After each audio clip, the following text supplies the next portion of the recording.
2 વર્ષ પહેલાં જ્યારે ભારે પૂર આવ્યું અને એને કારણે ત્યાં જે કોઝવે હતો અને એ બંને તાલુકાને જોડતો એક મહત્વનો કોઝવે હતો એ તૂટી જવાથી ત્યાર પછી સરકારશ્રીમાં રજૂઆત કરવાથી લગભગ 14 કરોડથી ઉપરની રકમમાં મેજર બ્રિજ મંજૂર કરવામાં આવ્યો છે અને એની વહીવટી પ્રક્રિયા અને જે તાંત્રિક મંજૂરી અને ટેન્ડરની બધી પ્રોસેસ અત્યારે ચાલુ છે. એજન્સી પણ નક્કી થઈ ગઈ છે, પણ મારી પાસે જે કંઈ માહિતી છે એ બાબતની અત્યારે સરકારશ્રીમાં અત્યારે વિચારણા હેઠળ છે.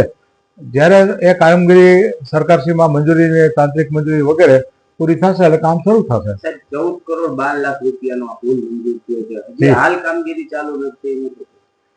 એમાં સરકારશ્રીમાં હમણાં પાછી મેં રજૂઆત કરી છે કે વહીવટી મંજૂરી બાબતે આ જે કાંઈ સરકારશ્રી લેવલે પેન્ડિંગ છે તો એ તાત્કાલિક મંજૂર થાય અને કામગીરી શરૂ થાય. એટલે આ જે અગત્યના 2 વિસ્તારને જોડતી મહત્વનો પુલ એ જલ્દી ઝડપથી થાય એવો મારો પણ પ્રયત્ન છે અને સરકારશ્રીમાં આજ આ બાબત વિચારાધીન છે.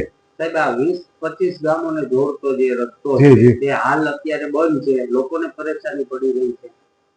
મને ચિત્રાવડના અને આ બાજુ ઉપલેટા તાલુકાના જે લોકો, ગ્રામજનો અને એ વિસ્તારના 20-25 લોકોને ફોન પણ આવે છે, રજૂઆત રિપીટેડલી આવે છે કે આ તાત્કાલિક કામ શરૂ થાય તો સારું.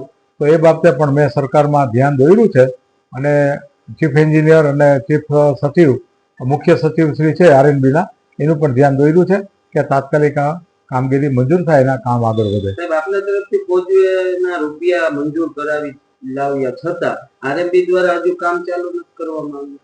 એમાં ઘણી વખત એવું હોય છે કે રીટેન્ડર થતા હોય છે. ટેન્ડર પ્રક્રિયા જે સરકારના નિયમ છે એ પ્રમાણે અમુક લેવલથી ઊંચું આવતું હોય ટેન્ડર તો ફરીવાર રીટેન્ડર કરવું પડે છે. સિંગલ ટેન્ડર આવે તો રીટેન્ડર કરવું પડે છે. આને કારણે કામગીરીમાં થોડુંક મોડું થાય છે.